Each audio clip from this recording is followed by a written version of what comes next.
السلام علیکم ورحمۃ اللہ وبرکاتہ۔ عزیز دوستو، آج ایک بڑا عجیب و غریب واقعہ جو ہے ذہن سے گزرا، میں چاہتا ہوں یہ واقعہ آپ کے سامنے شیئر کروں۔ مسجد میں بھی اس واقعے کو میں ذکر کیا تھا۔ یہ حضرت عمر رضی اللہ تعالی عنہ کا بہت مشہور واقعہ ہے، چھوٹی چھوٹی کتابوں میں واقعہ لکھا ہوا، لیکن عبرت ہے، اس سے بہت بڑی عبرت ہے۔ عبرت یہ ہے، اس سے سبق عبرت کیا ہے کہ ہم بڑے ہیں، ہم ایک استاد ہیں، ہم ایک والد ہیں، ایک ہم بڑے ذمہ دار ہیں۔ اگر ہم سے کوئی غلطی یا کوئی چوک ہو رہی ہے تو ہم بجائے اس غلطی کو ایکسیپٹ کرنے کے، قبول کرنے کے، بلا وجہ ہم دوسروں پہ الزام لگا کے دوسروں پہ اس کو ہم لاد دیتے ہیں کہ میری غلطی کہیں نہ کہیں نہیں ہے۔ واقعہ یہ ہے، دیکھیے دل دہلانے والا واقعہ ہے۔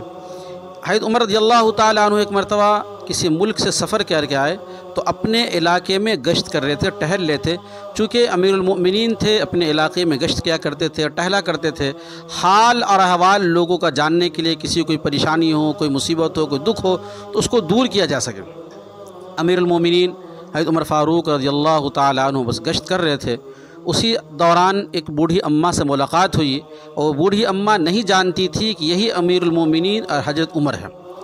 بوڑھی اماں کو حضرت عمر رضی اللہ تعالیٰ عنہ سلام کیے، وہ اماں جواب دی، اور بوڑھی اماں کہنے لگی کہ امیر المؤمنین کا کیا حال، ٹھیک ہے؟ تو حضرت عمر رضی اللہ تعالیٰ عنہ نے کہا ہاں ٹھیک ہے، چونکہ وہ بتائی نہیں کہ میں ہی امیر المؤمنین ہوں۔ اس کے بعد جو ہے وہ بوڑھی اماں کہنے لگی کہ عمر اپنے آپ کو وقت کا خلیفہ بنا بیٹھا پھرتا ہے، اور میں ایک بوڑھی بیوہ خاتون ہوں، مجھ کو اپنے وظیفہ سے محروم کر دیا ہے، اس سے خدا ہی سمجھے گا۔ یہ جملہ حضرت عمر کہتے سن کر کے میرے جو ہے رونگٹے کھڑے ہو گئے، اور سمجھے کہ میرے ضمیر کو جھنجھوڑ دیا۔ حضرت عمر رضی اللہ تعالیٰ عنہ کہتے کہ واقعہ سننے کے بعد، یہ لفظ سننے کے بعد میں دہل سے گیا، اور میں نے اس اماں سے کہا اماں آپ پریشان مت ہو سکتا بھول گئے ہوں گے، یاد نہیں رہا ہوگا۔ بوڑھی اماں کہنے لگی کہ وقت کا امیر المومنین ہے، اور اس کو کیسے ہی نہیں معلوم کہ اس کی حکومت میں کوئی بیوہ ہے، کوئی کمزور ہے، کوئی ضعیف ہے، اس کو تو اس کا پتہ ہونا چاہیے نا۔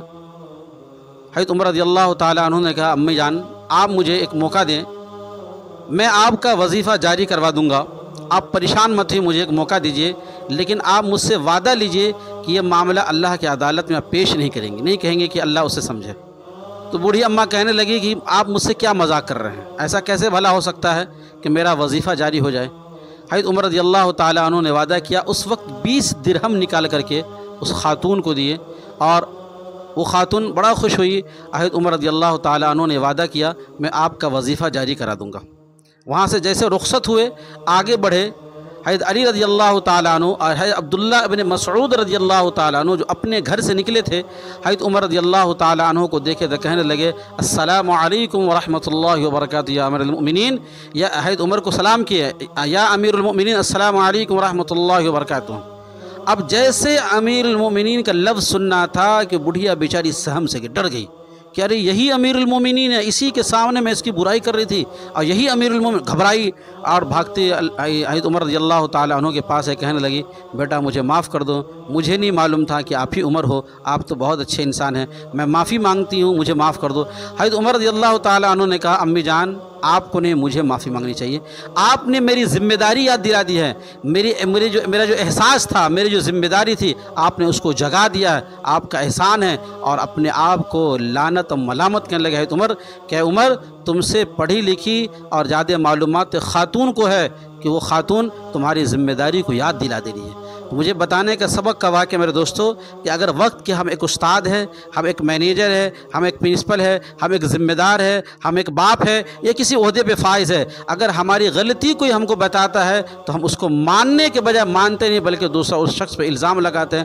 توڑ موڑ کہنے کے الزام۔ دیکھیں وقت کے حاکم ہیں، امیر المؤمنین ہیں، لیکن انہوں نے اپنی غلطی کو تسلیم کیا اور اس بوڑھی خاتون کا وظیفہ جاری کر دیا۔ اس لیے ہمارے اندر یہ ایبلٹی ہونی چاہیے کہ کوئی غلطی ہو تو کوئی اگر کہے اس غلطی کو قبول کر لینا، یہی سب سے بڑی انسان کی پہچان ہوتی ہے۔ غلطی نہ ماننا یہ شیطان کی پہچان ہوتی ہے، غلطی کو قبول کر لینا یہ اچھی